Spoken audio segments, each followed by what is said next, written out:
2021 meeting is now called to order. We have invocation, and that's going to be by Pastor Jay Begbie, and he's here today from the Granny Core Baptist Church. Is that right?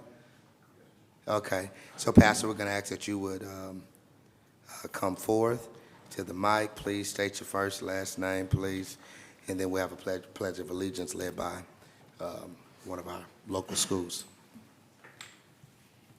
Good afternoon. My name's Jay Begbie, and I'm the pastor of Grand Core Road Baptist Church. Thank y'all all for being here. I want to thank all our elected officials for their service. I know it's a tough job, and on behalf of Grand Core Road and the citizens here today, we thank you for your dedicated service. Let us pray. Dear Heavenly Father, Lord, we thank you for this opportunity to come together. Lord, the scriptures tell us that we ought to obey our governing authority, Lord, because you have put them in place to govern in peace and in love. Lord, we just ask that you be with the mayor and all the elected officials here today. Lord, help them to do your will. Fill this chamber with your presence and fill their hearts with your knowledge and your wisdom. Lord, I pray for the agenda today, Lord, and I ask that everything be worked out in your will. Lord, we ask all these things in Jesus' name. Amen. Amen.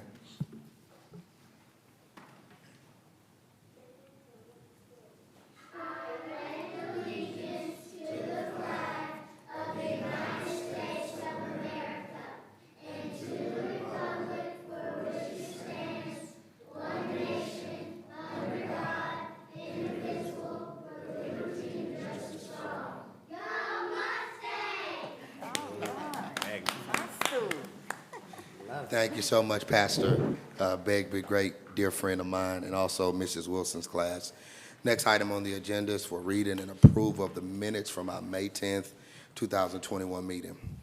Mayor, I want to make a motion that we dispense with the reading of the minutes and ask that they be approved if there are no corrections to them. A second. All right, motion made and seconded. Comments, questions, council? Any public comments at this time about that item?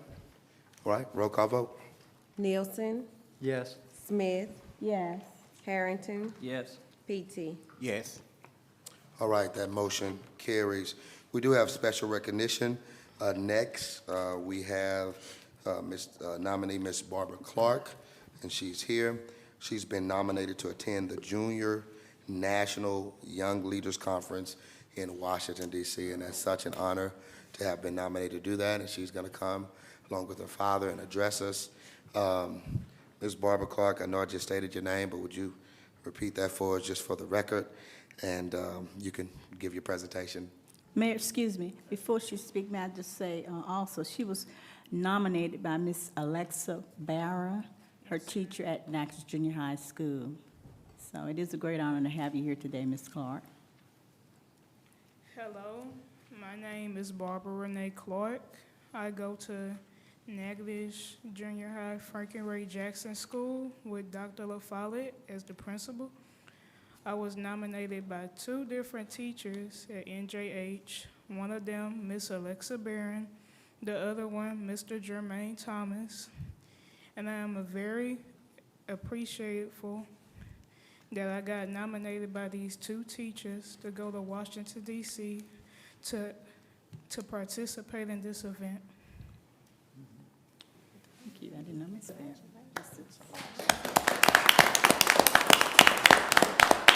I think Dad's going to say something. First and last name, please, Dad. My name is Marco Clark. I'm Barbara's father.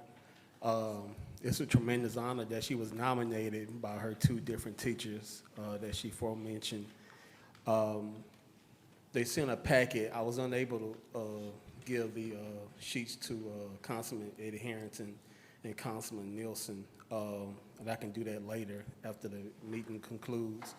But the cost for the trip, the Junior National Leader Conference is taking place in Washington, D.C.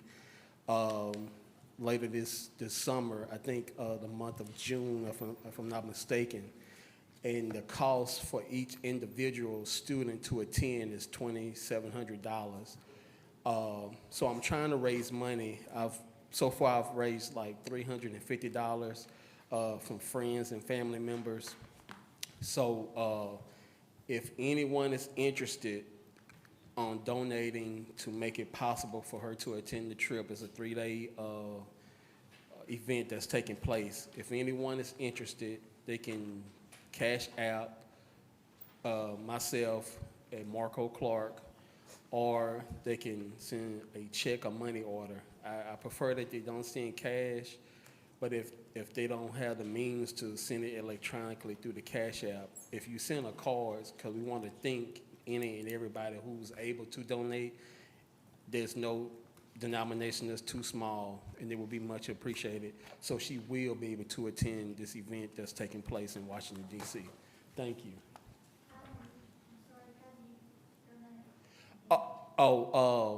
If you can Cash App it to my Cash App, Marco Clark. Okay.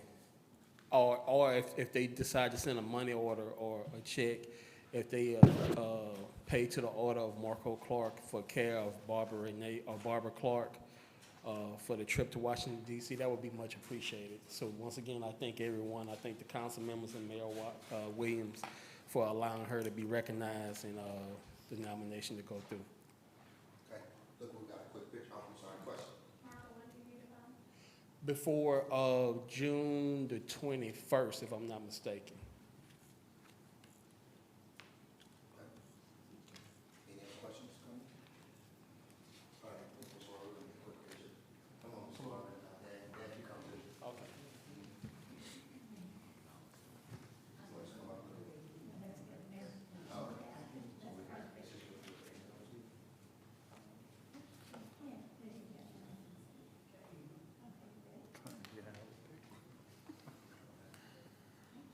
Did you get my skinny side? Now I think there's one more skinny side. Well, thank you, Ms. Claus. We'll be rooting for you, okay? All right, next on the agenda, we've got Mr. Nick Verrett, city engineer, and I've asked Nick to come and speak before us as he's getting ready to come. And I thank council, you have the hard copy of the presentation. There is a electronic presentation as well. Back in December, I asked Mr. Nick Verrett to, as best he could, develop a system that would rank the roads, streets in the city system to help us to make a more objective, more informed decision. We know that there are more streets that need repair than we have money. So that forces us to make a decision. And as Nick said, and I agree with him, really when you choose to do a street, whether it's phase 1, 2, or 3 of a fiscal year, the other side of it, you're choosing not to do some streets, right? Because of scarcity, money is limited. So he developed a system that I think works and will work, and he's going to spend some time to explain it. I've given him about 20 minutes, and I know he'll stick to that time for us. So, Mr. Verrett, it's all you. All right, let me put this here, and I'll know about when I need to stop. Well, thank you. I appreciate the opportunity not only to present this evening, but I appreciate the opportunity to develop a system that I think will be something that will help us from the standpoint of eliminating some of the subjectivity in the selection of projects for rehabilitation on the street system for the city of Natchez. So I want to talk about this project evaluation and selection process. The purpose of the process was to, again, to reduce subjectivity in the project selection process by utilizing data. And I'm an engineer. Engineers like data. And so to utilize data to drive the decisions as to how to best allocate the limited available funds. The bottom line is if we had enough money on hand to do all the street work that needs to be done, then we wouldn't have to go through this process. We'd just do it all. But because we have limited funds, we have more needs than we have available funds to meet the needs.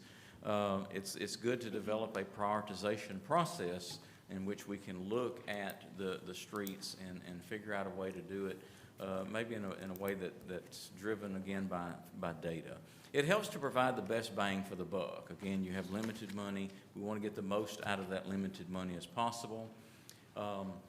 It also helps to improve transparency and accountability. Now, I know those are two terms that are in vogue now in terms of governments, but that's certainly been my watchword for many, many years in my career.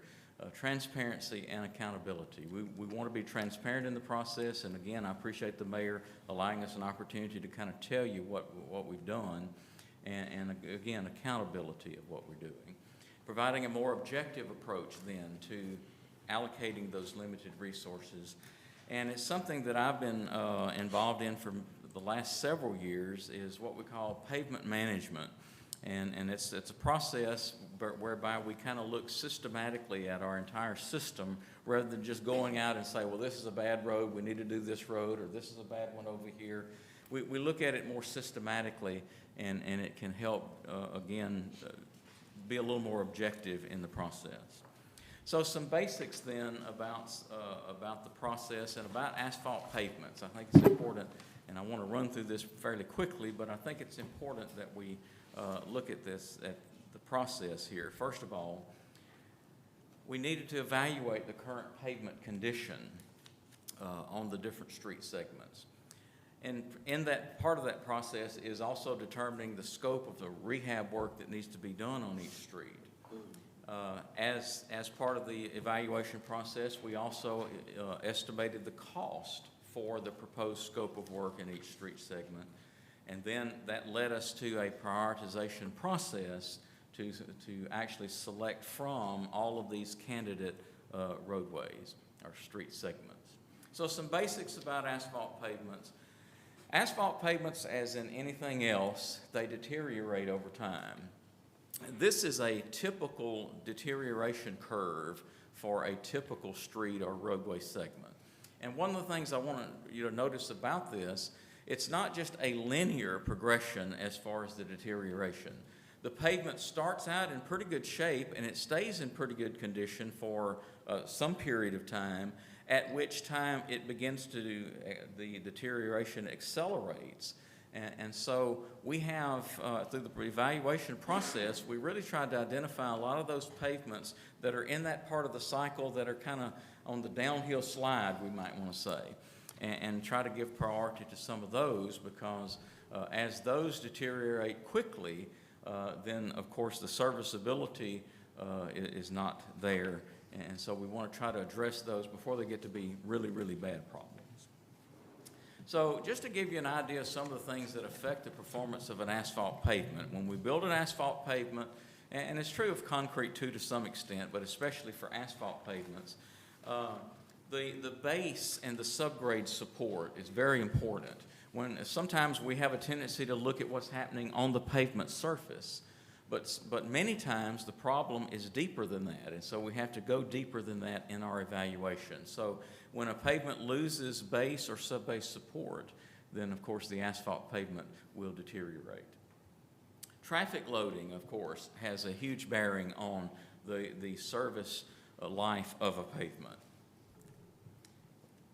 The quality of construction, obviously, also has a huge bearing on how long a pavement will last, which is one of the reasons that we have a construction inspector that we've utilized on our previous phases of street rehab work. Drainage is a huge issue. When I teach classes for the Louisiana Local Technical Assistance Program, one of the things that we always say is the number one enemy of a good pavement is water.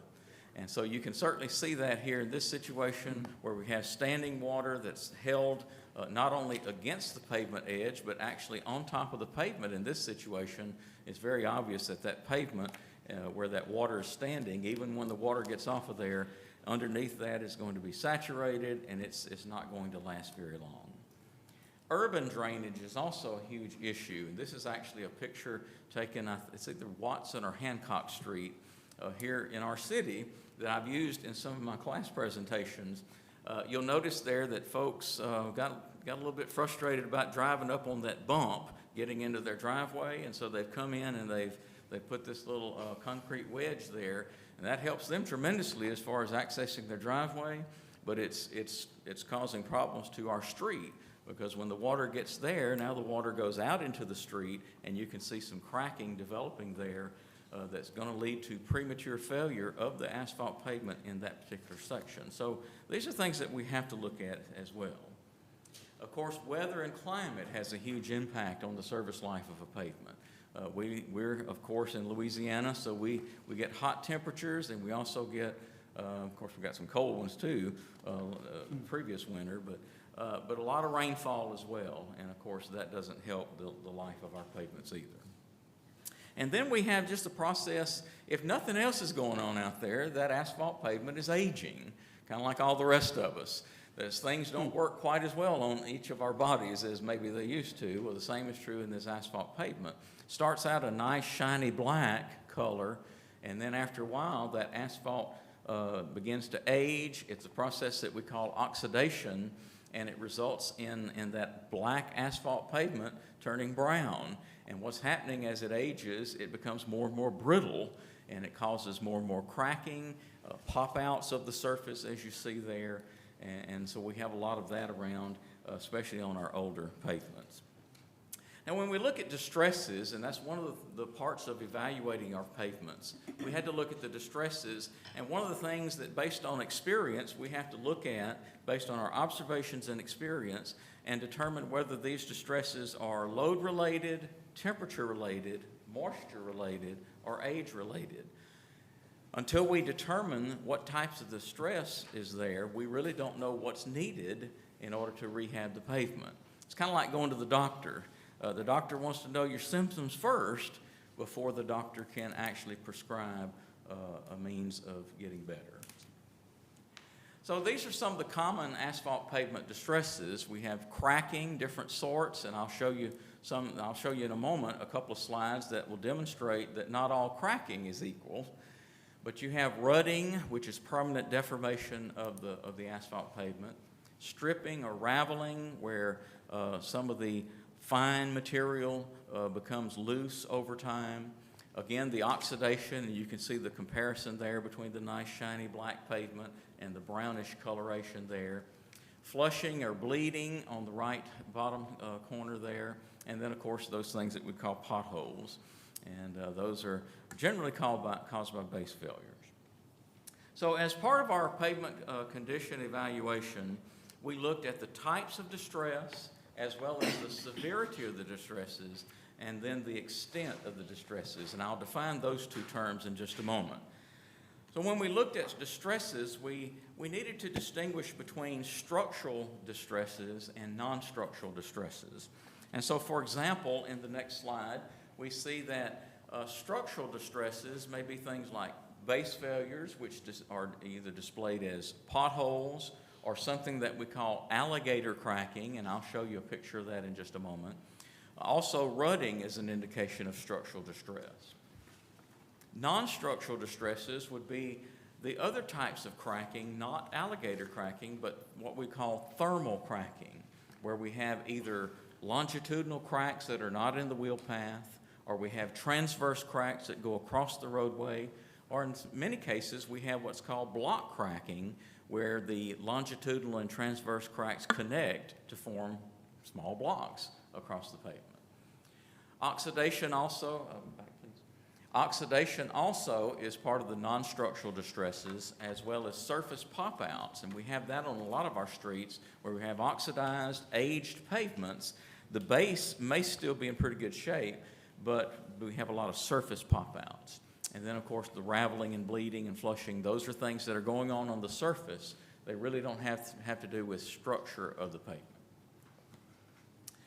So I talked about, and as part of the field evaluation of these pavements, we looked at the types of distress that were out there, as well as the severity and extent of those distresses.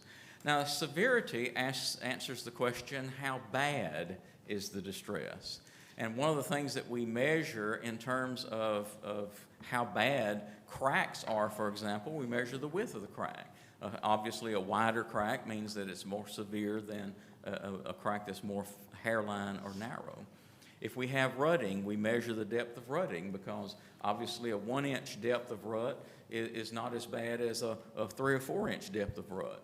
So that helps to gauge for us the severity of the distresses that we have.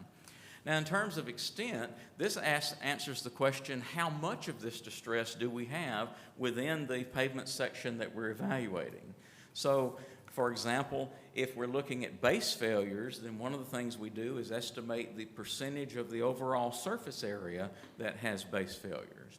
Or when we're dealing with cracks, then we can look at the spacing of cracks to help to determine the extent of cracking, whether it's a 3-foot crack spacing or 5 foot or 10 feet. So here's a couple of slides here that's going to demonstrate the difference between cracks. As I said, not all cracks are created equal. This cracking that we have on Carver Street, and you can see there's some small blocks that have been created by these cracks. But when you look at these cracks closely, you don't see any evidence of any base failures here. So this is a non-structural cracking. This is block cracking. That doesn't mean it's not a problem to drive over some of this, okay? But what it does mean is that when we look at that overall pavement condition, we're not looking at base failures. We're looking at something that can last a little bit longer until maybe the following phase of funding. As opposed to what we have on St. Clair Avenue, this is what we call fatigue cracking or alligator cracking. Yes, we have alligators in Natchitoches. Okay? So if you look at that cracking, if you just kind of look longitudinally there, it kind of looks like the back of an alligator, doesn't it? And that has led to that term, the familiar term alligator cracking. This cracking indicates that we have structural problems. We have a problem with base support. Please go back. We have an issue with base support in this cracking. So when I look at this cracking, now if we have just, a few spots like this through a particular pavement section, then, you can maybe patch those areas, could do a little overlay, or depending on how much you have out there, maybe just patching it and allowing the street to sit there for a while. Unfortunately, on a street like St. Clair Avenue, we have not only severe fatigue cracking, but it's very extensive throughout most of that section there between William Street and East 5th. So this is one of the things that really alarms me when I see alligator cracking, is because I know that this pavement, remember the little curve I showed you a moment ago? A pavement like this is starting to get over in that cycle where when it starts going down, the condition starts getting worse and worse, it's going to do that pretty quickly. So one of the real keys in evaluating these pavements. So what do we do with all this information? Well, the type of distress, the severity of the distresses, and the extent of the distresses will determine what approach we can take to any given pavement section.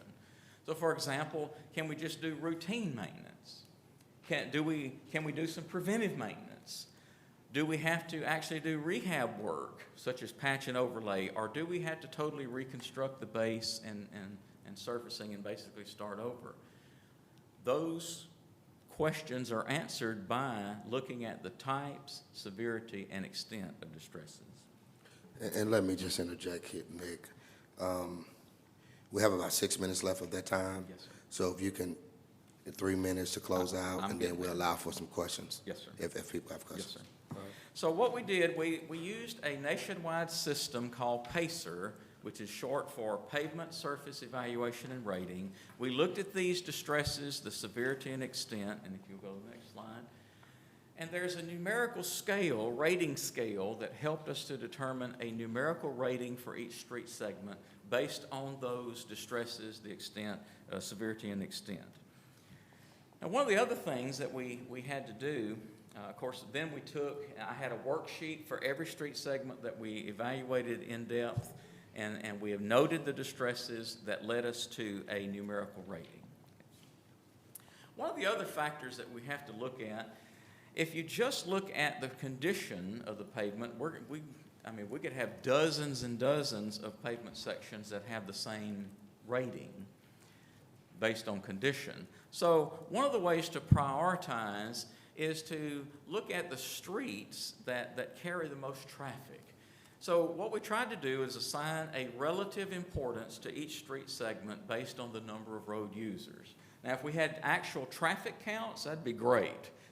we'd have a given right there. But since we don't have traffic counts for all of our streets, what we did, I assigned a functional classification number, numerical rating, based on, is it an arterial road? That is, does it move traffic from one point of the city to another part of the city?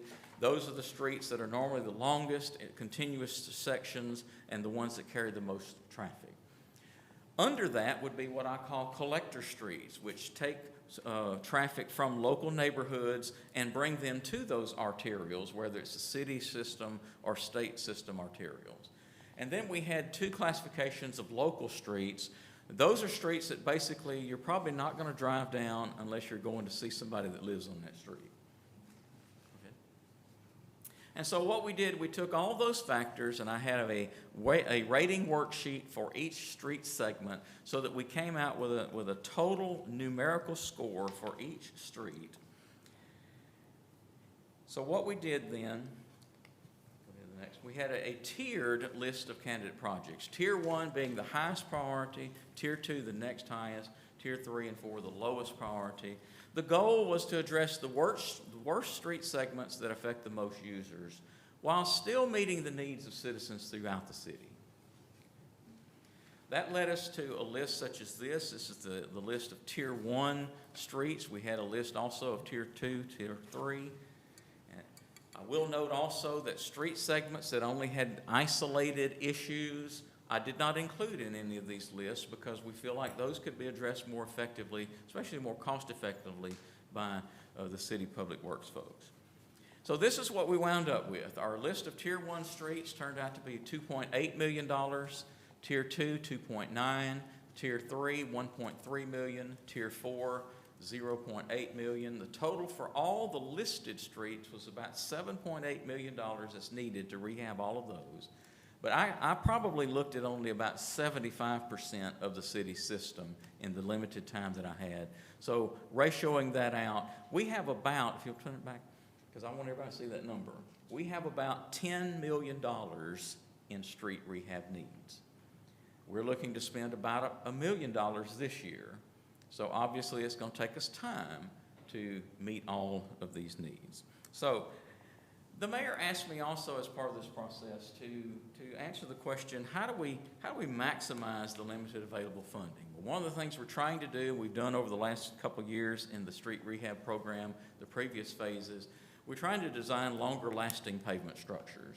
And in fact, we're having to design around those newer garbage trucks that are being used because they do put more loading on a pavement. And so, whereas in the past we might have gotten by with a thin overlay or something like that, in most cases we're looking at base replacement, building a brand new soil cement base and then putting an asphalt pavement on top. And again, we're expecting the contractors work with in-house staff, which I believe is giving us a higher quality of pavement as we build it, which should, again, help maximize the available funding. We should be looking at performing more proactive routine maintenance as our maintenance crew allows. And then probably a few months from now, I'd like to come back to you and talk to you a little bit about a preventive maintenance program that I think will help also. So all of this being said, this is the list that we have recommended that we adopt for the Phase 1 beginning of the FY 21-22 and try to get this under contract here sometime this summer or at least early fall. Again, the total for this, based on my cost estimates, is just short of $850,000. One of the concerns that we had in the previous phase of rehab work was the overruns that we come in with change orders. And so based on Mr. Lee's recommendation, we decided that we would probably have a good thing just to add another 20% for budgeting purposes so that we can budget a little over $1 million. And then hopefully even the bids may come in even less than the $850,000. And if we have extra funding left, then we can look at adding some street segments to the contract that we led. Again, I just want to point out, as Mayor Williams mentioned early on, a choice to select one project means that we're not selecting something else. So with that, I do thank you for the time that you've given me this evening, and I certainly will entertain any questions you might have. Thank you, Nick. I think you did great presenting that in a very, expeditious manner. So we really appreciate it. We know these are decisions that, we got many streets that need rehab. Are there any questions, council, you have for Mr. Verrett? Great job. So you're planning to get started on these, what, seven streets? Yes, yes, the ma'am. next That'll be couple the of next months? step, is we'll begin to develop plans. We'll do some surveys to obtain field information. We'll get some soil borings to determine the pavement structures that are there, and we'll use all of that information to prepare plans and specs. We'll come back to you as city council to authorize advertising for bids once we have the plans and specs in place, and then we'll advertise for bids and get some bids, and we'll come back to you with a recommendation to award.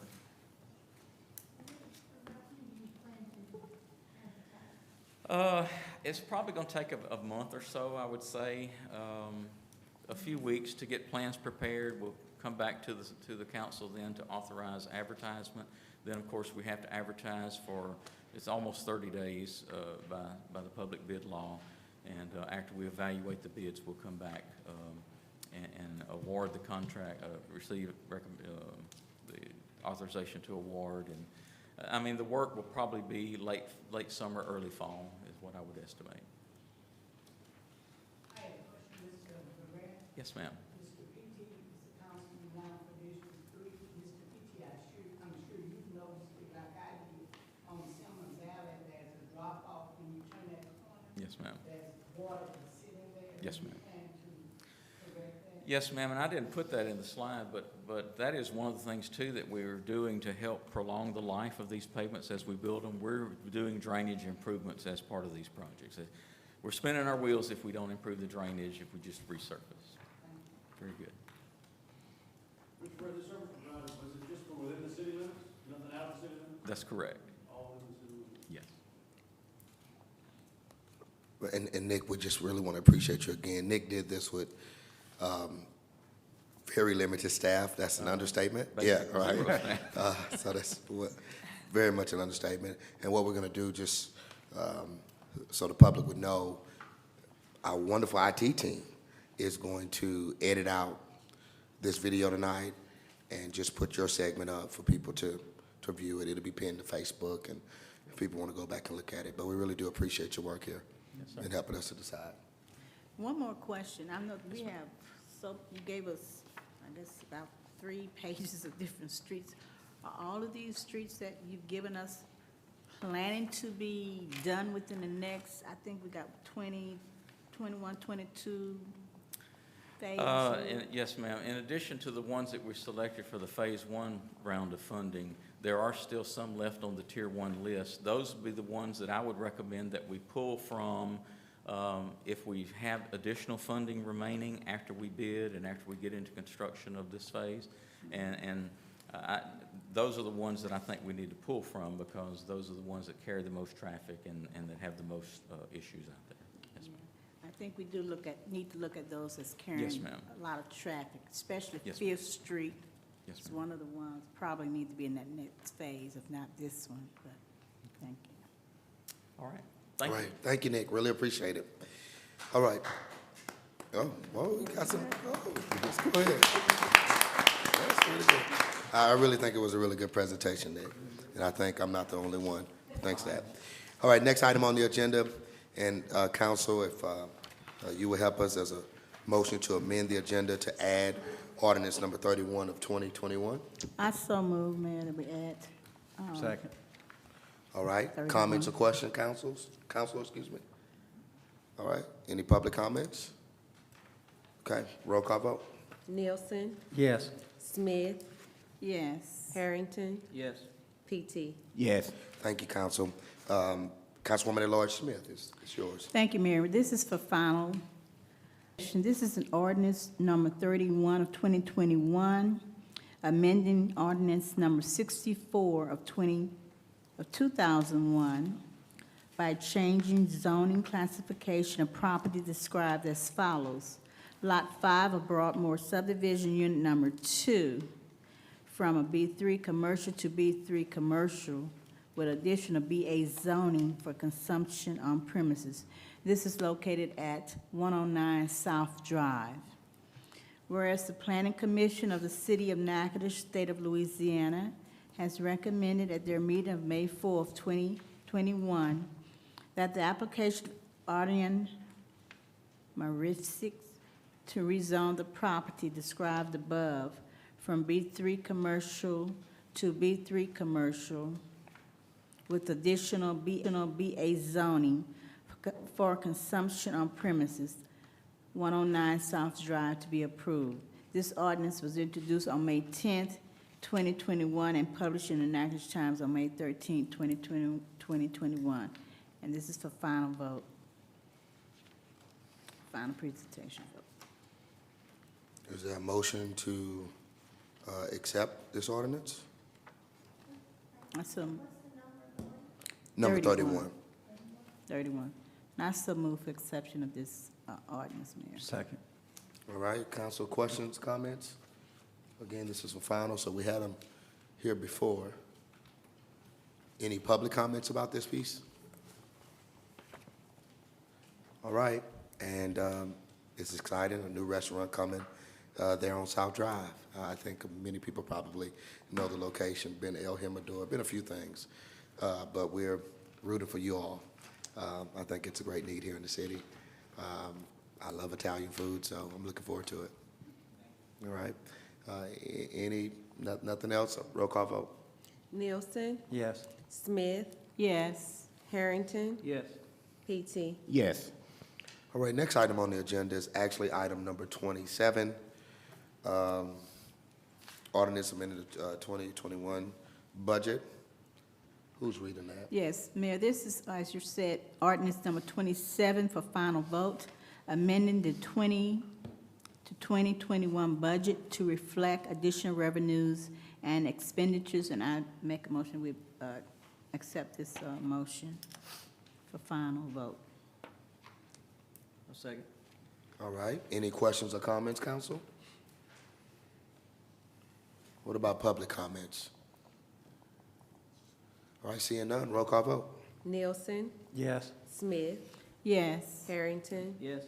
PT. Yes. All right, Councilwoman at-large Smith, it's you again. Next item is item number 28. Okay.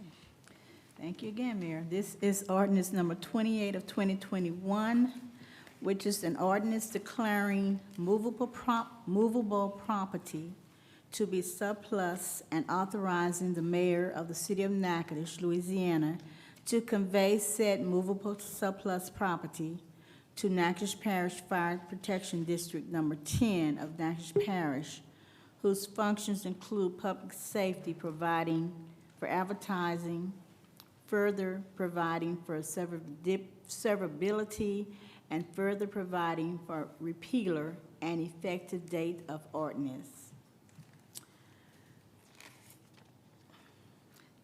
Whereas further, there is a general prohibition against the donation of public property set forth in Article 7, Section 14 of the Constitution of the State of Louisiana.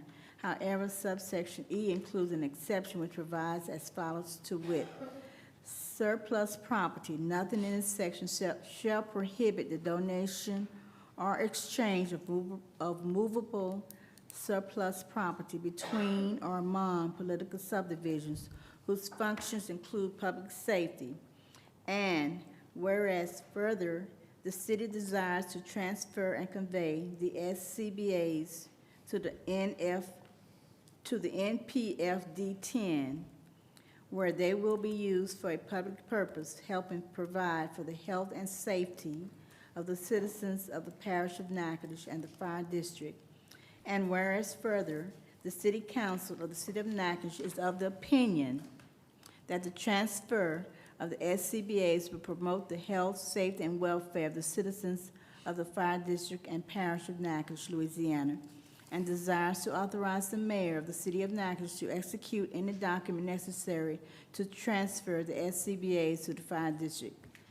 And be it further ordained by the City Council of the City of Natchez, Louisiana, pursuant to the authority set forth in Article 7, Section 14E of the Louisiana Constitution and Louisiana RS 38, 2319.21, desires to and does hereby convey and transfer the 9 self-contained breathing apparatuses that is more fully described as Scott Air PAX model, bearing serial numbers just listed here, to Fire Protection District Number 10, and that the mayor of the city of Natchez, Ronnie Williams, is hereby authorized to execute any and all documents that may be necessary to complete the transfer of surplus inventory on behalf of the city of Natchez.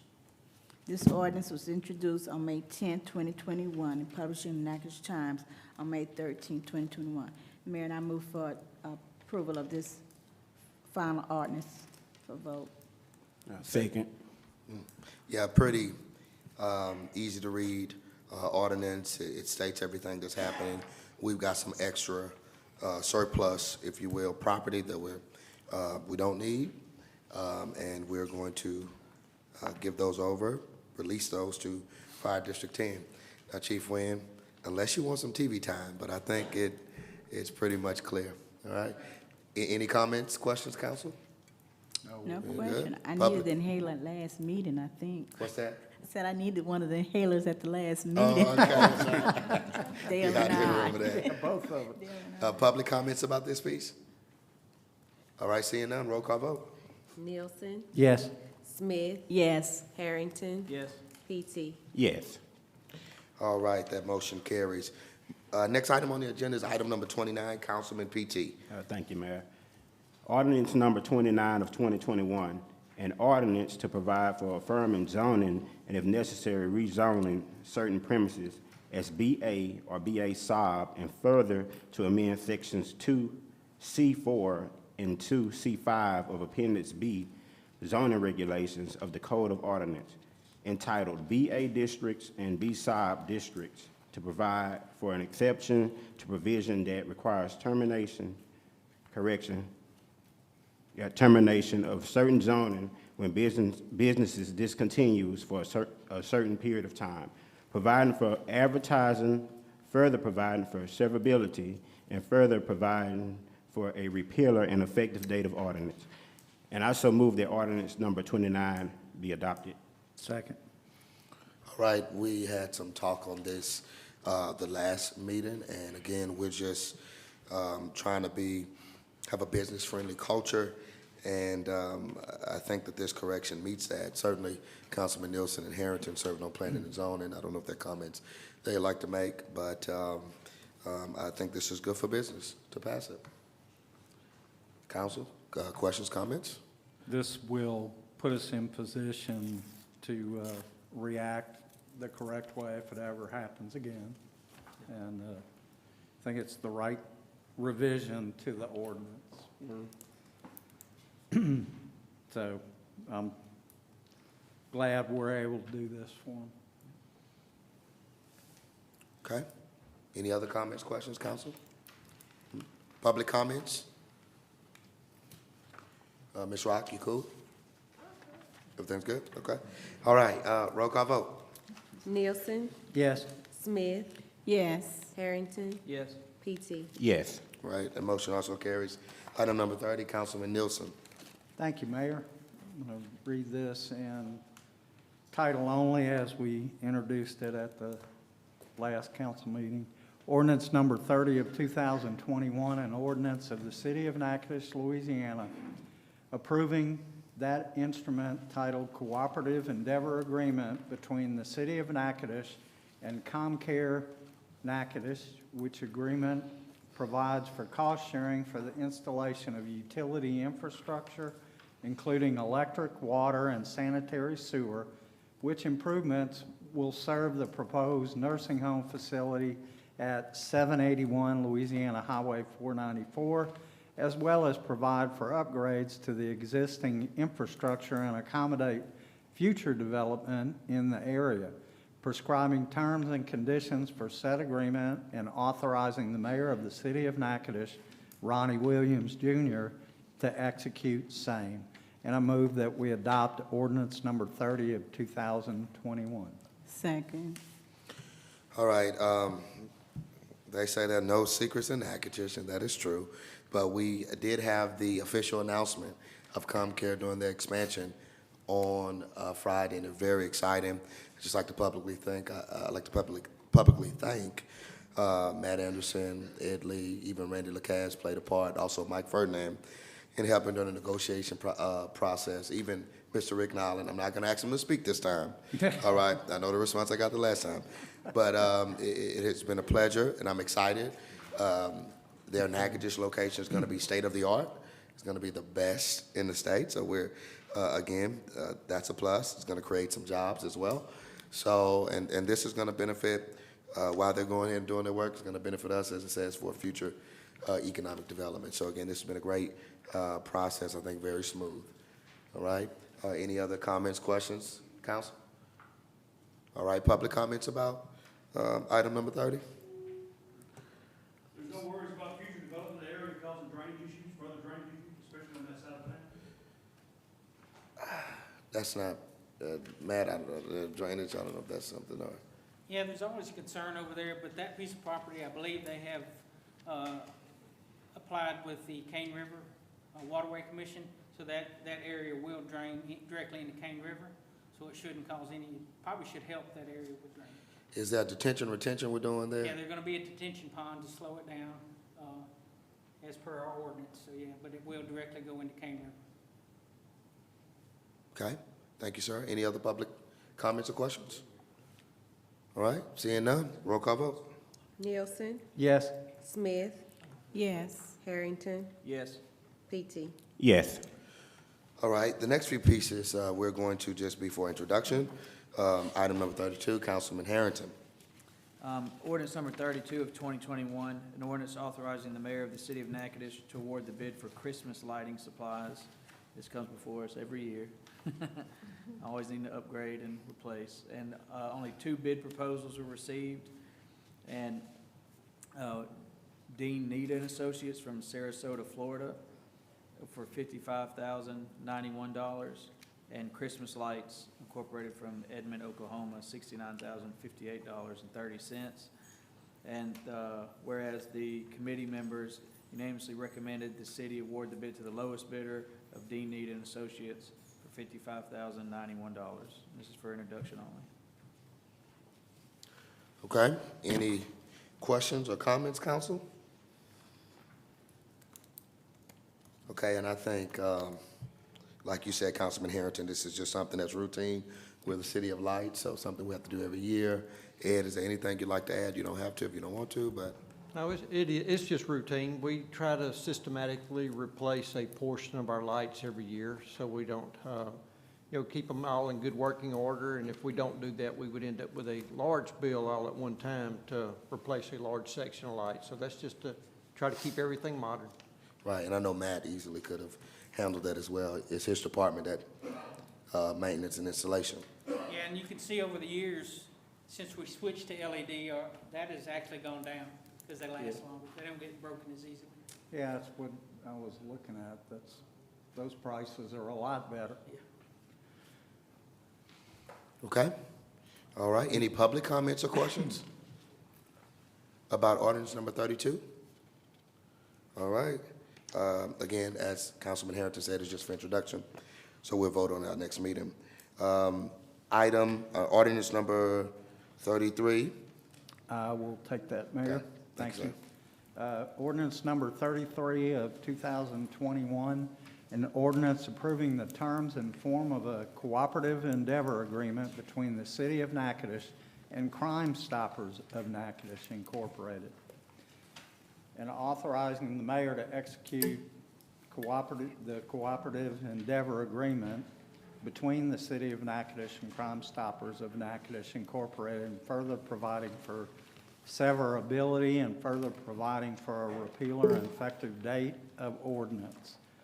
And whereas the Louisiana Constitution of 1974, Article 7, Section 14C provides that for public purpose, the state and its political subdivisions or political corporations may engage in cooperative endeavors with each other, with the United States or its agencies, or with any public or private association corporation, or individual.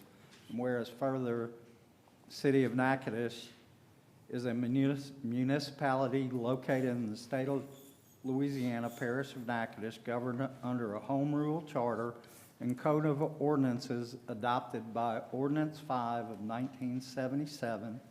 And whereas the City of Natchitoches is specifically authorized under Section 1.06 of the Charter of the City of Natchitoches to provide for the general welfare, safety, health, peace, and good order of the city, and further authorized under Section 1.07 of the Charter of the City of Natchez to enter into a joint service agreements, Cooperative, and whereas further, Crime Stoppers of Natchez Incorporated is not for profit corporation organized under the laws of the state of Louisiana and provides services which benefit citizens of the City of Natchez.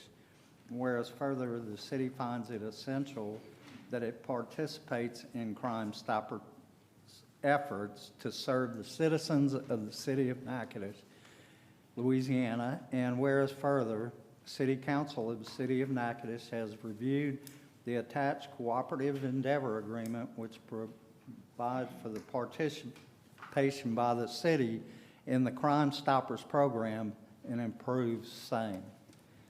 And now therefore be it ordained by the City Council of the City of Natchez in due legal and regular session convened that the attached cooperative endeavor agreement between the City of Natchez and Crime Stoppers of Natchez Incorporated is approved.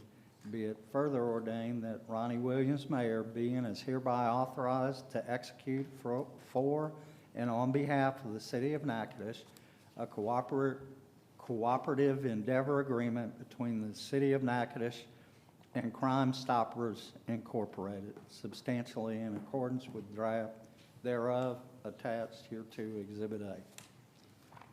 And that is for introduction. All right, thank you, Mr. Councilman, for that. And Mr. Benjamin, as you mentioned earlier, I think I could speak for myself and the council that we all are alarmed anytime there's heinous crime. But not only that, we know even the small things do matter and could potentially lead to some more some behavior that is certainly unwanted. So the way I look at it is it's not just one piece that's going to help us. It's multiple pieces, and I think Crime Stoppers is a valuable piece that can potentially be a deterrent to crime. One of the things we know that people just don't want to give information, but Crime Stoppers give a way whereby they can still be anonymous. We have Mr. Petty, who's here. I don't know if there's anything you'd like to say. You're part of the board. Okay. Yeah, if you want to do that. You want to do it? Okay. Yeah, I'll leave it up to you. Thank you, Mr. Petty. Mr. Petty, please state your first and last name as you come to the mic and just share whatever you want to share. Sure. I'll be quick. My name is David Petty. I'm the treasurer for Crime Stoppers of Natchez. The board's first, everybody on the board is very humbled to have been asked to serve, and we appreciate the opportunity. The leadership team is Carmela Parker. She's our president. Jay Sharplin's the vice president. I'm the treasurer, and Michael Bonnett's the secretary. Carmela's been putting in a lot of work, getting everything together, getting the organization stood up, as she says, and there's been a lot to it. But so right now we file with Secretary of State as Crime Stoppers of Natchez Incorporated. We made the necessary filings at the Parish Clerk of Court's office. We are beginning to enter into agreements with some professional service providers, a CPA firm, Wascom and Brown, and looking at insurance stuff for the organization. And Nicole Gray's our director of communications. She's developed a communication plan for us, and looks like hopefully we'll be working toward having a press release at some time. I know you've been wanting us to get all that together, so but we appreciate you, Mayor, and Sheriff's Office, DAs, and the Natchez Police Department for putting this together. Thank you, Mr. Petty, for your willingness to serve. There's a question. Well, we're being very conservative, and we want to make sure that we have it all put together properly. We're hoping mid-June to have it going, but we're not going to pull the trigger until we have everything in place properly. Yes, ma'am. Hopefully so, yes, ma'am. Okay, council, comments, questions? I think it's great. We great. need that, it's great. Now, this is something like they have in Shreveport, I think in other cities where you Yes, yes, ma'am. call a crime, it's anonymous, and you get a That's right. reward or something to that Yes, effect. ma'am, Am I that's a correct? good point. So we've been working with the Crime Stoppers of Shreveport, which is actually really Caddo Parish. So it's a joint effort that they have. So you have the board, the advisory board for Crime Stoppers. That's just a group of volunteers like we are, and they work with both city police, parish, the sheriff's office. And so you have coordinators with city police and the sheriff's office. They'll have a liaison that's assigned to work with us. And yes, the tips are going to be anonymous, but we're kind of using the Shreveport Crime Stoppers as our framework. And so, yeah, the tips will be anonymous, but people will call in, and we're working through all the logistics on that, but all that will come out later on whenever we do the press release. How is the amount determined, do you know? Well, we vote on a tip structure. So, and again, we're basing ours off of Shreveport's, but it's going to be based on the crime. So homicide or down to shoplifting or whatever it is. And then people will call in, and they will be actually assigned a tip number, so nobody knows who the person is that's calling it in. Well, we have software that will be helping administer the program, so neither us or law enforcement knows who is calling the tips in. When they call in, they get an identifier, so their tip number XYZ, and then they'll keep checking in to see if that tip's been awarded. So later on through the process, Crime Stoppers will meet once a month, and the liaison from the police department or the sheriff's office will come in and say, this tip led to this arrest, and then we will vote on the dollar amount that goes out of tips. We have a fee structure, though, that we've already accepted. And where does the money come from? Like if it's Walmart, do they offer the reward or whatever? Yes, ma'am. So Individual or who? that's a great question, and yes, we will need a good deal of community support for this, and that will be another phase of the program is reaching out to community and asking for funding.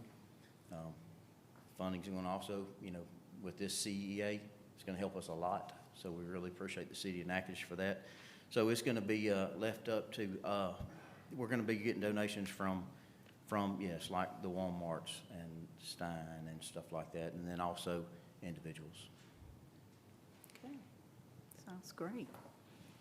And council, we did get a CEA to you a little late, but if you would read it for us in time for the next meeting, any questions, comments before then, please do reach out to us. I am thankful for, as you said, Mr. Petty, you, President Parker, and the others on the 7-person board. You also mentioned the DA. He's been so integral in this whole process. He's had to contact DA Billy Joe Harrington with Mr. Reed and others. So we're certainly grateful for all that he's done to make sure we're almost there. So, Right. Yep. Okay. Thank you, Mr. Petty. Thank you. Really appreciate you. All right, moving on, council, to the next item on the agenda, ordinance number 34. Councilman Nielsen. Thank you, Mayor. I will read this in title only as we kind of covered it early on in the meeting. Ordinance number 34, 2021, an ordinance authorizing the city to lease a warehouse located at the southern end of the ADM mill site, being located between Mill Street and the railroad right-of-way to Weyerhaeuser Trust Joist, setting the terms and conditions of same and authorizing the execution of the lease by the Mayor Ronnie Williams Jr. after due compliance with the law, and further providing for advertising of the lease and effective date. And whereas further, the city and Weyerhaeuser have negotiated the lease of the warehouse commonly known and depicted as Seat House Number 4 on the attached sketch site, said lease to include 14,475 square foot warehouse in the area around the warehouse, and being more fully shown on the attached sketch. The rental rate for the lease shall be $1,000 on a monthly basis for a total rent of $6,000 over the initial 6-month period of the lease. And this is for introduction. Some of you weren't here, but Mr. Jason Smith, who's the manager of Trust Joyce, came and spoke before us. He had a prior engagement, but I think everybody agrees this is a win-win to allow them to store that equipment here in Natchitoches, and also there'll be a little compensation that the taxpayers will receive from it. So again, I think it's a win-win. Council, I don't know if you got any additional comments or questions. Randy, I know you and Mike Ferdinand were a part of this. Anything else you would add? No, Mayor, it's a good deal for everybody, and it's set up so if they need to stay 2 or 3 more months, they would still pay to remain there. But his target is to be out in 6 months. And this is in preparation of an expansion, right? Is that correct? That's correct. All right, good. I always like to hear that. Any public comments or questions about this? All right, seeing that there are none, let's move on to ordinance number 35. Councilman Harrington. Ordinance number 35 of 2021, an ordinance of the City of Natchez, Louisiana, approving that instrument titled Cooperative Endeavor Agreement between the City of Natchez and ComCare Natchez, which agreement provides for cost sharing for the installation of utility infrastructure, including electric, water, and sanitary sewer, which improvements will serve the proposed nursing home facility at 781 Louisiana Highway 494, as well as provide for upgrades to the existing infrastructure and accommodate future development in the area, prescribing terms and conditions for said agreement, authorizing the mayor of the City of Natchez, Ronnie Williams Jr., to execute same, and finally to ratify and affirm a prior resolution. This is ordinance number 35 of 2021. It's for introduction only. Comments or questions, council? All right. Well, that's, I caused problems and put this on the agenda. We passed a resolution last time to facilitate the closing that took place prior to the ordinance being approved, and I just wanted to make sure the record was clear via ordinance that the mayor is authorized to sign the documents rather than just by resolution. So it's actually the same thing, but just making sure the record's clear. Okay. That answer your question, Ms. Roy? All right, good. Any more public comments or questions? All right. Seeing none, moving on to the next item on the agenda, ordinance number 36, Councilwoman at-Large Smith. Thank you, Mayor. This is for introduction. This is ordinance number 36, the City of Natchez, ratifying and affirming resolution number 007 of 2021. Whereas, further, the city did adopt resolution number 007 of 2021, the prior resolution authorizing the mayor of the city to execute a cost-sharing agreement with Smith & Company, LLC, relative to the extension of sewer services and otherwise providing with respect thereto, and be it further ordained that the governing authority does hereby ratify and affirm the execution of the Vaughan Agreement as of the date thereof. And this ordinance was introduced on May 24th, 2021. Again, that's for introduction only. Okay. Council comments or questions about this? Again, this has been presented to us before. We're affirming this resolution, and it's economic development similarly to the ComCare, but obviously this is the auto mall near the interstate. So I don't know if you got anything? I can add to that, Ronnie. Okay. On this, prior to everybody executing the documents, the property actually transferred from Smith to Vaughn. So that's why we have this. This is Okay. housekeeping also, because we noticed that it transferred ownership right between the transactions. So we wanted the record clear that the council approved from the correct parties. Two nice projects. Yep. That's exciting. All right, and so, yeah, I know somebody said, why is the city building an auto mall? We're not. This is, again, private business that wants to do this. Not to get in the weeds, as a 1980s piece that said we would be responsible for, I think, water line extension, is it? Or Yeah, there's a water line that was put through the middle of that property when they built I-49. And there was an ordinance, an agreement between the property owners and the city that if that line ever needed to be moved, the city would bear the cost of that. So we kind of traded off the cost of the water line for the cost of the sewer extension, which will in turn provide sewer services if there's any more expansion in that area. So it was a good deal for the city. I think it is, and I think the negotiations, what came from that is, something that's really good for the residents, taxpayer. Okay, any public comments about this? All right, it's on for introduction, so we're not gonna vote, but we are moving to some point where we do get to vote. Item number 40, Councilman Harrington. This is resolution number 40 of 2021, and bear with me, I'm going to pretty much read it in its entirety because I believe it's a good history lesson for those who don't know too.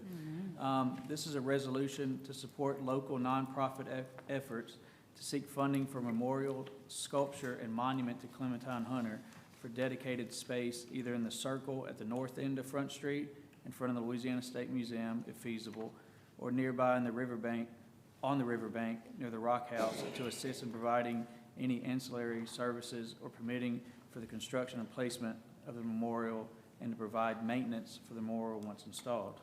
That's the title. And whereas the distinguished artist Clementine Hunter was a lifelong citizen of Natchez Parish and represents the notable artistic legacy of the Cane River area and Natchez. And whereas Clementine Hunter was born in either late December 1886 or early January 1887 to a Creole family at Hidden Hill Plantation near Clucheville. And whereas Clementine was the eldest of 7 children born to Mary Antoinette Adams and Janiver John Reuben. And whereas, although there is some doubt about her actual date of birth, it is generally believed that Clementine Hunter was at least 100 years old when she died on January 1st, 1988. And whereas Clementine worked as a farm laborer at Melrose Plantation during her youth, where she picked cotton, harvested pecans, planted vegetables, and occasionally attended school, although she never learned to read and write. And whereas in 1924, she married Emmanuel Hunter, who was a wood chopper at Melrose Plantation. She had 7 children. And whereas in her 50s, Clementine began painting with materials left behind by a visitor. She became a self-taught artist who produced artwork depicting plantation life in the early 20th century. And whereas, although Clementine Hunter's work sold for as little as 25 cents, at present her paintings and quilts are considered to be of priceless value. And whereas over time Clementine Hunter's paintings have gained international acclaim, and her art has been celebrated in film documentaries, on stage, and in art galleries across the United States and the world, including the National Gallery of Art and the National Museum of African American History and Culture in Washington, D.C., and the Louvre in Paris, France. And whereas she received an honorary Doctor of Fine Arts degree from Northwestern State University in 1986. Whereas Clementine Hunter is retrospectively viewed as an early feminist because her paintings consistently depict women in a more prominent posture than men, thus inviting her view that women contributed more to stabilizing home and society. And whereas, as the only black folk artist to create a significant body of work giving voice to our people's experience in the rural and agrarian South, Clementine Hunter occupies a unique position in the history of American art. And whereas her creations documented a period of history that other artists failed to consider, and in doing so, gave others a taste of the rhythms and rituals of the Cane River coast. And whereas a resilient lady of small physical stature, Through her paintings and quilts, Clementine Hunter occupies a place at the pinnacle of American culture. And whereas the legislature of Louisiana has designated the 1st of October annually as Clementine Hunter Day in Louisiana during the 2019 regular session to celebrate the legacy of Clementine Hunter, whose life and artistic achievements have immeasurably benefited the citizens of the great state of Louisiana. And therefore, the city of Natchez and the City Council of Natchez resolves to support local nonprofit efforts to seek funding for memorial sculpture and monument to Clementine Hunter. And now therefore be it resolved, the City Council of Natchez resolves to dedicate space either in the circle at the north end of Front Street in front of the Louisiana State Museum, if feasible, or nearby on the riverbank near the Rock House, and to assist in providing any services or permitting for the construction and placement of the memorial, and provide maintenance for the memorial once installed. And I move to adopt resolution number 40 of 2021. I second. Comments, questions, council?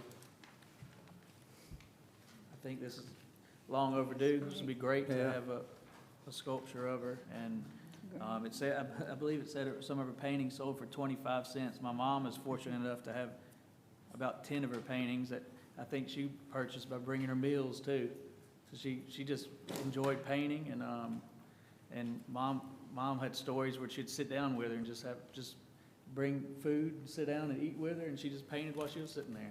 She was just an amazing lady, and like I said, for her paintings to make it all the way to the Louvre in Paris is Pretty awesome. Pretty incredible. Great honor for Natchitoches.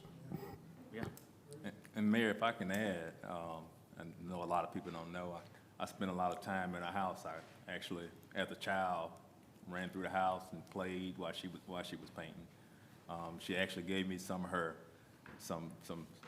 paintings when I was young. You know, when you're young, I was praying one day, Lord, I want to be rich. Just give me a bunch of money. So she had already gave me some paintings, and it was in my closet. So in high school, I'm like, Lord, just help me. I want to be rich one day. So we moved. My mom ended up throwing it away because not knowing that one day what we really had. And so it's just funny that sometimes you're praying for something, and he already gave it to you, didn't know You it. gave your riches away. Gave my riches away. So I had the opportunity to buy some, and a long time I bought 2 of her photos. So I mean paintings. So I do have them now. But we didn't call her. We call her Mama T-Bay was her name when I was a little kid. Mama what? T-Bay. Okay. Mama T. Never heard. I had to tell this story first time.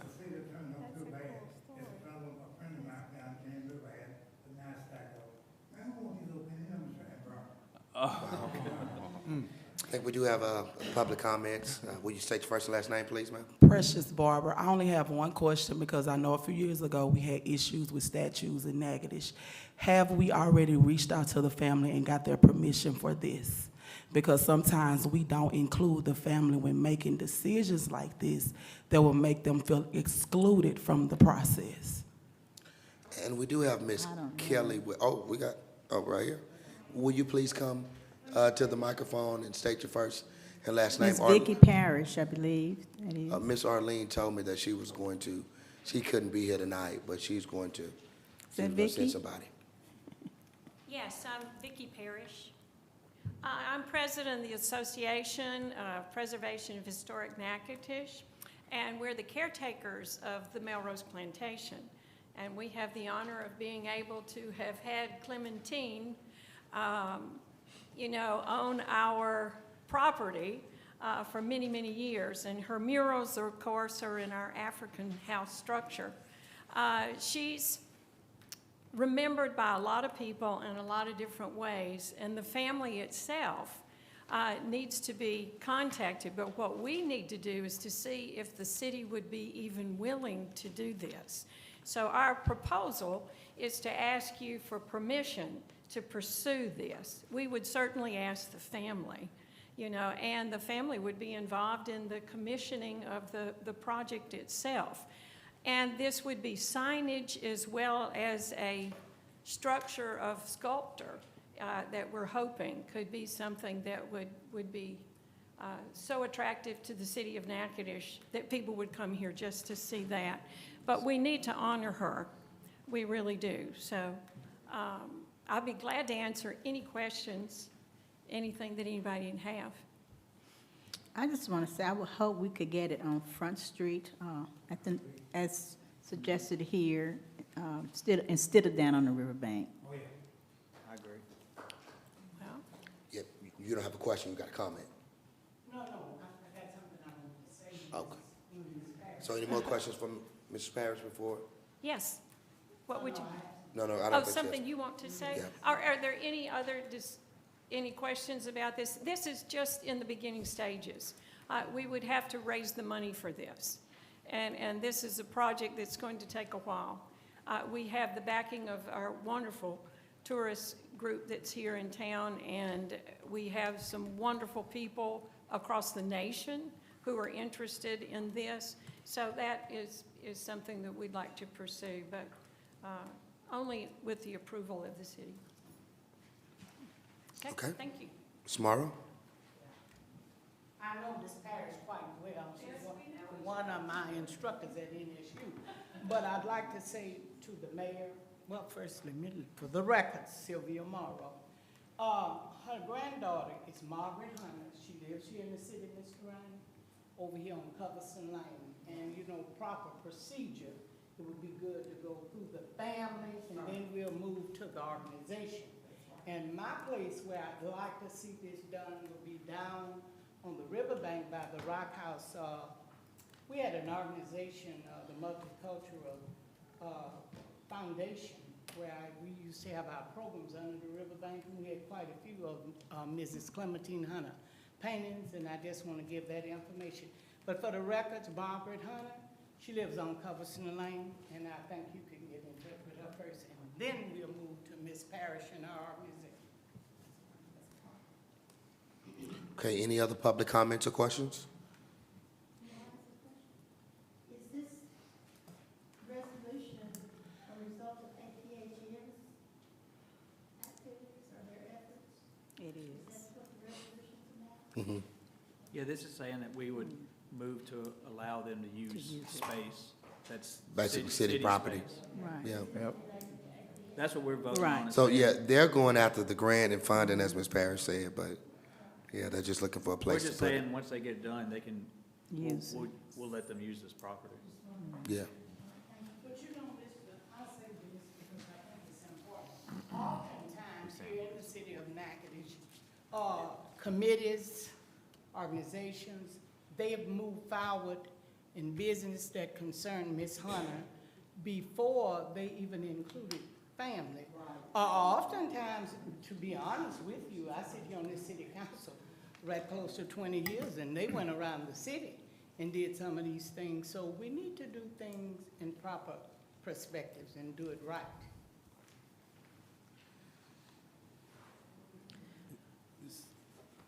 And I'm gonna say one more thing, Mayor, and then I'm gonna be done.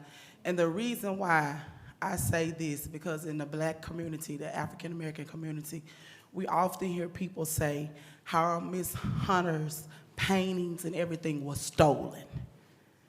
That's what's in the Black community. Her art was stolen, or she was paid $5 or 50 cents, but now people are making thousands of dollars off of her art. And so we just want to respect the family, being that I do have a lot of her grandchildren, her great-grandchildren. They are on my Facebook page. And if I was to post this, they would be in shock because none of them know anything about this. And I think that if we're going to do things, we have to do it first, include the family, let them know before they feel that sense of, here they go, stealing something else. It don't matter if you get a grant for it. That's her family. That's their name. It's about respect. That's all I'm saying. Because I don't want to have an issue come up here to my mayor and say, well, you just letting them steal something else from us. Even though you said Miss Clementine Hunter with all this, you know, this is the African-American community I'm talking about. They understand that a lot of people say that a lot of her arts were already stolen. So I just want to be able to give them, that family, the respect so they'll know that you're not trying to steal anything. You want to bring honor to her name, which I'm all for. But I just want to make sure that this family, I went to school with some of her grandkids. I know they don't know this. And so I just want to make sure that first things are first, and that's to give respect to the family so it won't be an issue with the city council later on, as when we had this statue a few years ago concerning a black man, and they did marches to have it torn down. And so I don't want no issues coming up in the future. Ms. Parish, will you be reaching out to the family? And maybe some of them probably should have been here tonight. Possibility. Right, I understand that. We are very much in touch with the family when we move the house. And everything, so the family is very involved in that. But this is just, To honor her, I understand. I agree. I guess take the first step to see it's even, Right, I agree. If you get the funding. And since there's been a concern voiced by Ms. Morrow and Ms. Barber here tonight, if the family were to say, and I don't know who all, I don't know the extent of the family, but whatever their wishes would be, how would you handle that? excuse me, oh, absolutely. I mean, really what this is a grant to honor people in our cultural areas. I'll prevail in the area that we call the Mellows area.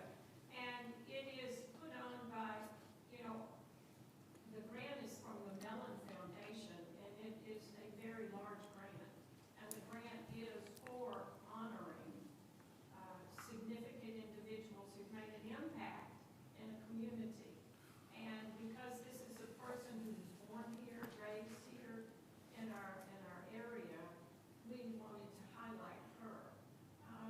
But absolutely, I could assure Ms. Morrow certainly that we would take all of the considerations of the family before we did anything. So, we never embarrass them. You're not making any money off of this, and we know this. You're just honoring a legend here in Natchitoches, which is a great honor, I feel, to Natchitoches and her accomplishments All right, as a slave. and here's what we'll do, Ms. Morrow. I know you've got, No, I just want to share something. can you make it very brief, because we're gonna move on. Miss Betty, talking about you just want to honor. I was over at Northwestern State University when they gave an award to Clementine Hunter. People in the neighborhood that knew her family had to be the one to get in touch with the family to get them there on a certain date. All I'm saying, we just want the family included. I know Miss Parish very well, and I'm certain that she would do an outstanding job. We just want inclusiveness. Okay. All right, at this point, we're here. Yes, Mr. City Attorney, you got something? Yeah, just one quick question. The purpose of the resolution, do you need that in order to apply for the grant? We do. Okay. We need to know that it has the approval of the community where the placement would be. In other words, city property. But what it is, the commissioning of the creative image and all of that, that could certainly be under the guise of the family. So. Yeah, we're just saying if it's ever approved by the family and the committee, you Yeah. you can put it here. That's all we're saying. So get council approval by placement, then talk to the family, and then move forward, Yeah. okay? All right, so, council, at this We time, hope when it's unveiled, every family member that could be there would be there. That's what we hope to see. was there a motion already? Yeah. I made the believe motion. You made the motion?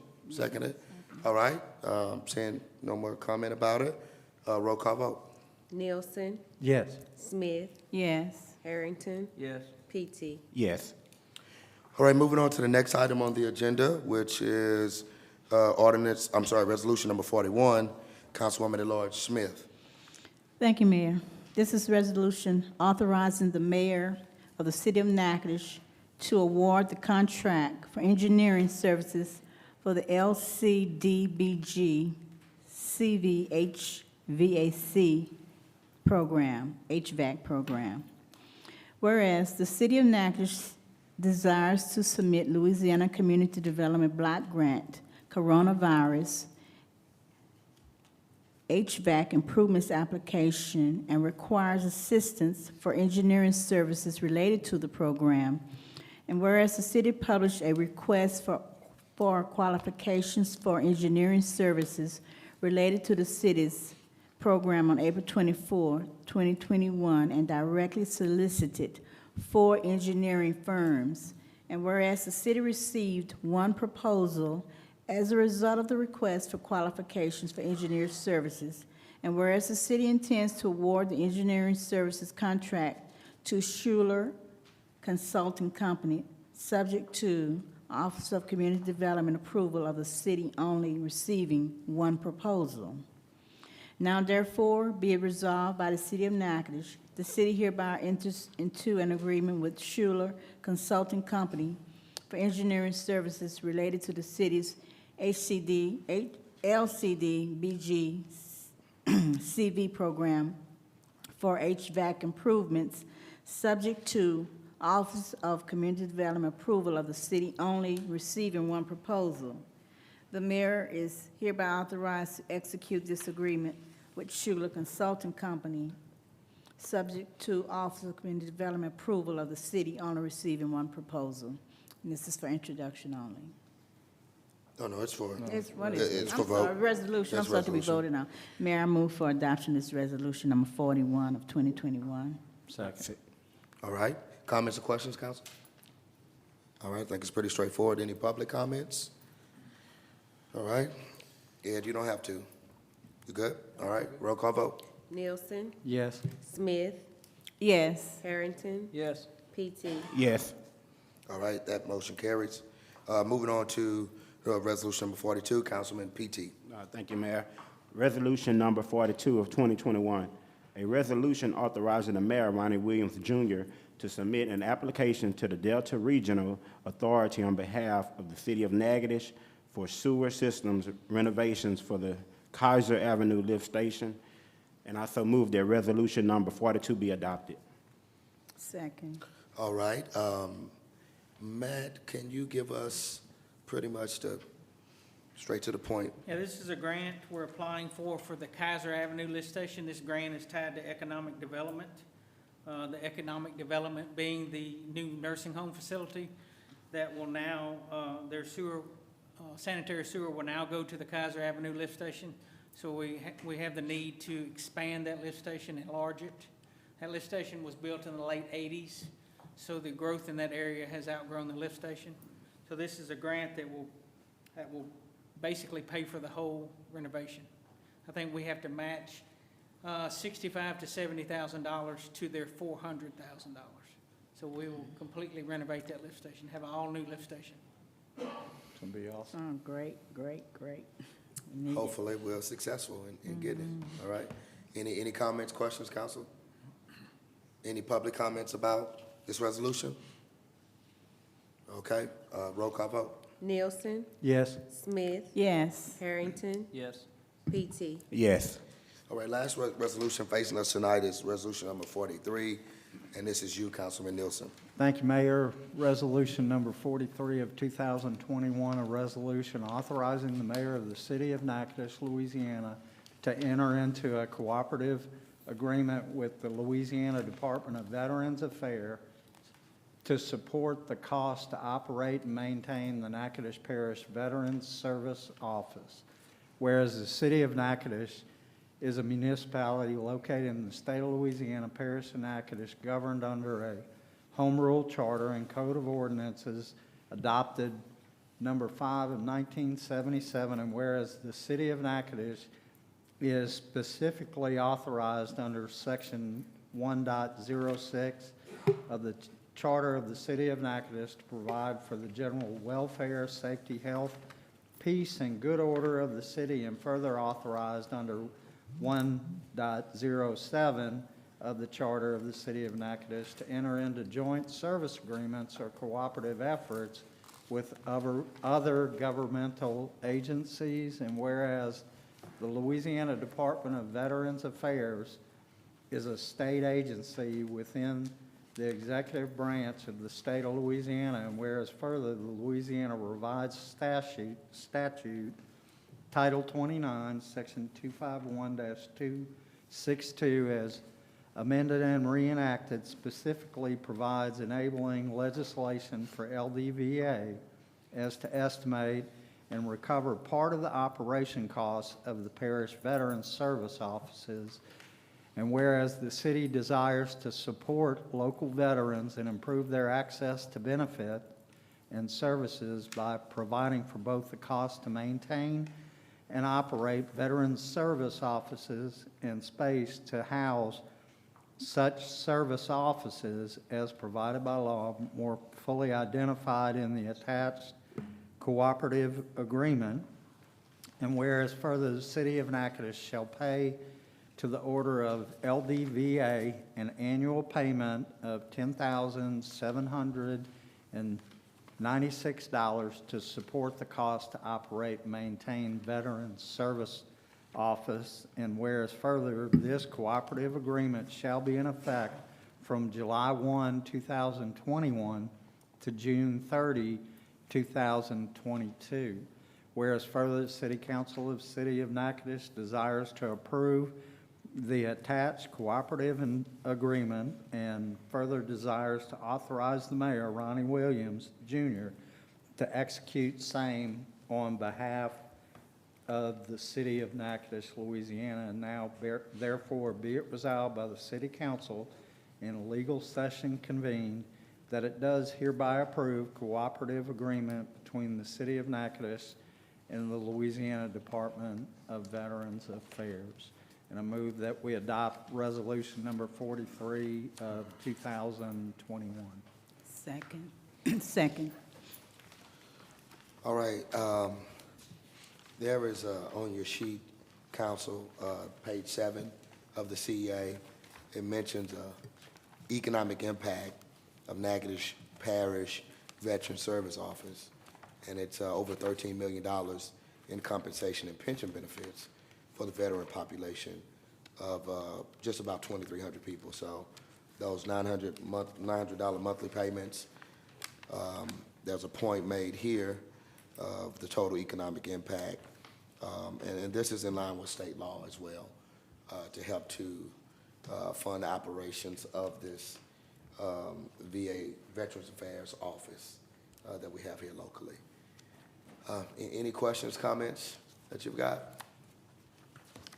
Nice to be able to continue to do this. Right, continue, you're right, this is routine. Taken care of. And they're located over there where the council on aging is, that building. Is that right, Stacey? We were trying to, 1016 Kaiser Okay. Avenue, they're in the same building with In the council on same building. aging, yeah. yeah, we were talking about that earlier. All right, any public comments about this? Anything?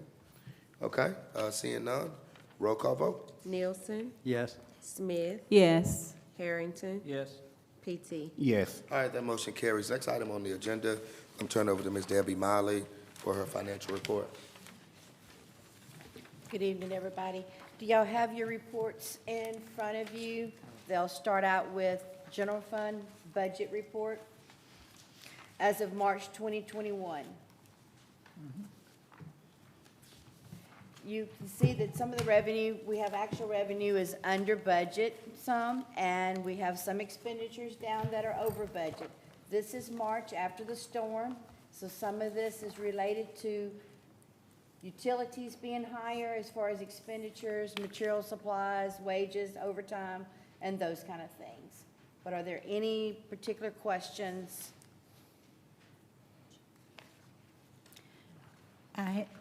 Yes, ma'am. I think you had answered some questions for me previously, so I'm Okay. good. The second page is our utility department. You can see that it also has some of the same going on. It has some under budget, which is just based on some of the utilities. We have this as a spread out month to month, so they don't always come in the same. Also, you've got your expenditures, or some are over budget. It's due to some storm-related issues, materials, overtime, some things like that. Seeing the utility department as one of the ones that's over budget. Are there any other questions? Okay. If we go to April.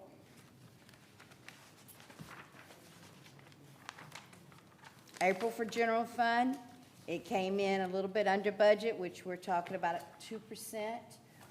based on its 89% to a 92% of the year. Again, I'm not too concerned, it's only 65,000. That's due to the fact that, again, we do everything based on an even monthly, is what it is, and everything, revenue doesn't always come in that way. If you'll see your indirect expenses, is one of the ones that's high at the bottom, that's storm-related, FEMA expenses, that's where we had put a lot of our expenses with the storm. So it made indirect go up over budget.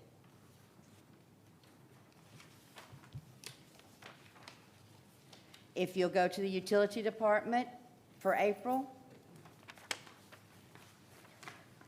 it's as far as revenue, it's under revenue. We have some, it's at 75% of the budget. Some of that is due to, we're not as much usage as part of that.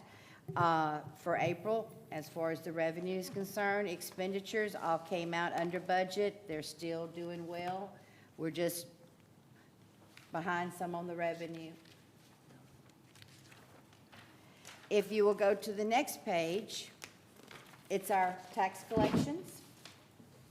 Year to date, we're up 8.74%. We have a difference of $929,000 between 2021 and 19 and 20. So our sales tax is still strong. We're still doing well with it. Any questions on it? The next page is our TIF. TIF for March was down $345 as opposed to 2021 March's collections, but April, it was up $13,250. So it took a very large incline of 6.2% over the previous year, same time. What you attribute that to? I think it is, some of it's the park, all of that kind of stuff, all right? April, people are, some of the different events in town, but the park is full bloom in April, so we had ball games every weekend. So this is like money from restaurants and hotels So the out that stimulus- way? This is your Okay. hotel occupancy, so Yeah. this is what this one page is. Okay. So it's from hotels, so yeah. From baseball tournaments at the Park Natchez, Park the Natchez. hotels have been booked. That's Yeah. what I've been just talking to them. This weekend, they had, 45 teams Yeah. tournament this weekend? Wow. They just- Incredible. And you can remember, a lot of those hotels out there were shut down during February because of loss of water. So they had to just shut their doors. That's no right, matter what. right, right. And if you look at the last page, it actually, this TIF district collections, it has the A, B, C, so you can see them streamlined and how much they were, which is just a spread out of what the total was on the previous page, but it just shows you the individual between month to month, so you can see it, but at this point, it's doing well. Are there any other questions? Okay, Great, thank you. making some money. Hanging in there. I think the only other thing left is, we have announcements, right, Steve? The announcement side, and Wednesday, there's a Texas and Pacific Railway Depot community meeting at the Ben Johnson Auditorium. That time, I thought it was from 10 to noon. I think it's at 4:30, isn't it? It's 5 o'clock. Oh, it really is 5:30? So what's from 5:30, 10 to yeah. noon? What's from 10 to noon Wednesday? I'm sorry, y'all. I thought there was something. Tomorrow, there's a meeting at 10:30. I've got something, TMP Depot Community Stakeholder Meeting, Ben Johnson Auditorium on Wednesday from, It's at But it's 5:30 tomorrow, not Wednesday. Randy, what No. do you know? Maybe it's wrong in my calendar. It's As Tuesday, it's part- Wednesday. As part of the planning for what the Park Service intends to do inside the depot, they're going to the public between Cane River National Heritage Area and the National Park Service to get feedback within the community to start planning and making decisions of how they will, in effect, interpret put the exhibits inside the depot, you know, that type thing. Yeah, we understand. We just want to know, because my calendar says Wednesday, 10 to noon. Is this really? What, yours says this, Ed? I have the same thing on my calendar. From,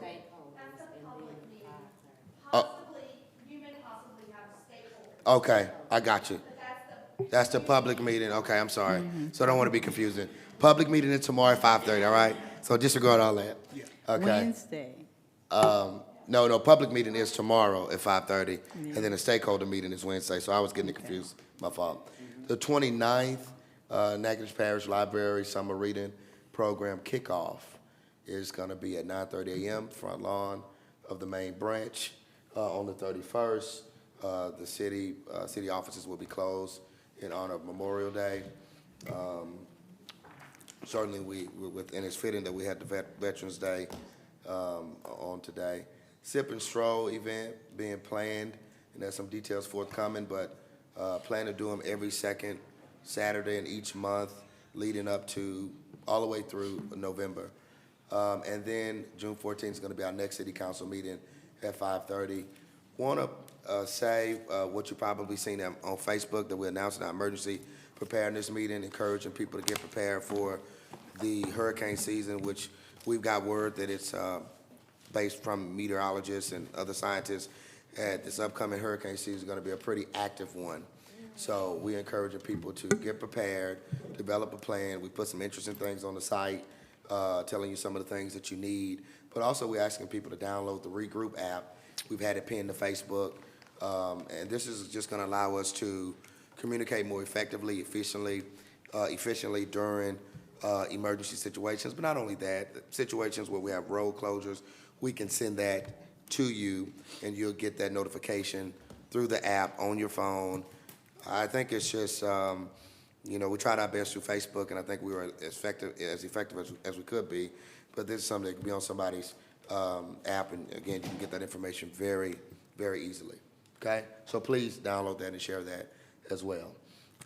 Seeing that there are no more announcements. Mayor, this is not an announcement. May I have one moment, please? I would just like to acknowledge the Natchez Magnet School students. Wanted me to give a shout out to them, the class of Miss Dollar and Miss Ferguson. So I just want to acknowledge those students, my 5th grade class at Natchez Magnet School. Okay. They really behaved, and They were really good. I told them I would let the city know how good they were when I was there. What do Miss you Dollar think and Miss Ferguson's the class. chances they're watching tonight? Science you think class. They sitting through watching us? They told me they would be. I'm going to ask them when I go there tomorrow. Those I'm are going to really check some tomorrow. overachievers. Yes. All right. But at this particular time, council, your motion to adjourn. So So, moved. second. All in favor? Aye. The meeting is adjourned. Thank you, folks.